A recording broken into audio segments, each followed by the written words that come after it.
Hello everyone, this is Joshua Yue, and today we will be building a bacterial replisome and watching it replicate our E. coli DNA. Now this is replication in prokaryotic cells, not eukaryotes, but the basics are the same and all the basic mechanisms work very similar. So before we can even start putting anything onto our DNA, we should talk about initiation, which has already been shown here. So what happens, without going into too much detail, is DNA A in E. coli will cause torsional stress upstream, and that will open the replication bubble. Then our single-stranded binding proteins, which are shown here, like four-leaf clovers, they will hold on to the single-stranded DNA strands, which will keep it open and also help prevent it from being degraded. So the first thing we can put on our DNA is helicase and the beta clamp loader.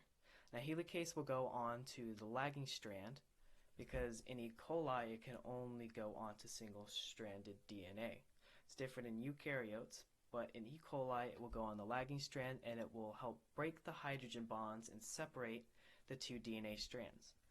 So on the left we see the continuous leading strand. This is built continuously, and on the right we have our lagging strand, which is built discontinuously using Okazaki fragments. And to build those Okazaki fragments, we need an RNA primer. So let's put on our primase, which will build our RNA primers, which will allow DNA polymerase III core to do its job and elongate and synthesize our new DNA strands. So now let's go ahead and put on a couple of polymerase III core. And polymerase III core is actually made up of three subunits. It has an alpha subunit, which is responsible for most of the activity. It is responsible for forming phosphodiester bonds between nucleotides.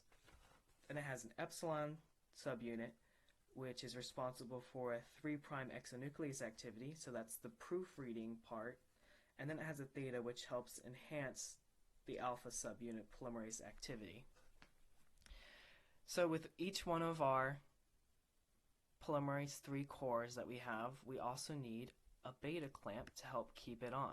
So the beta clamps will help the processivity of the polymerase III core, which means that it helps it stay on longer so more DNA can be replicated.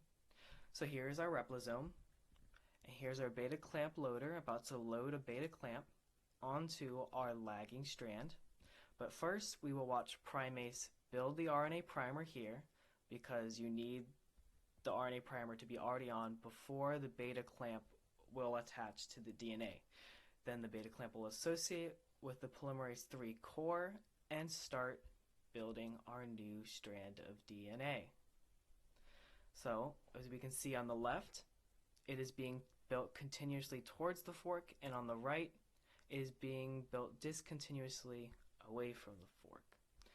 So as on our lagging strand, as polymerase III starts to near the next Okazaki fragment, it will dissociate. So after this polymerase III core dissociates from the beta clamp, polymerase I will come in and associate with the beta clamp and then replace the RNA primers, the RNA primer nucleotides with DNA nucleotides. And finally, ligase will come in and associate with the beta clamp and seal in the nicks, so it will help heal the phosphodiester bonds that are in the broken backbone. Now before I go, we can just talk about a little bit more about terminology.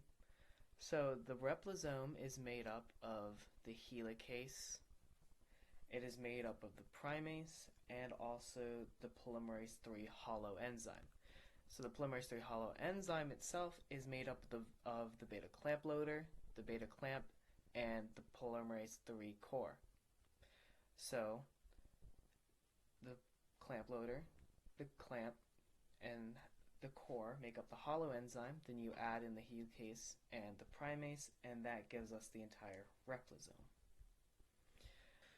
Thanks for watching. I hope this was helpful. This is happening in prokaryotic DNA, and eukaryotes things are just a little bit different. Everything has a different name, but it all works very similarly. Alright, see you guys next week, but not really. Goodbye.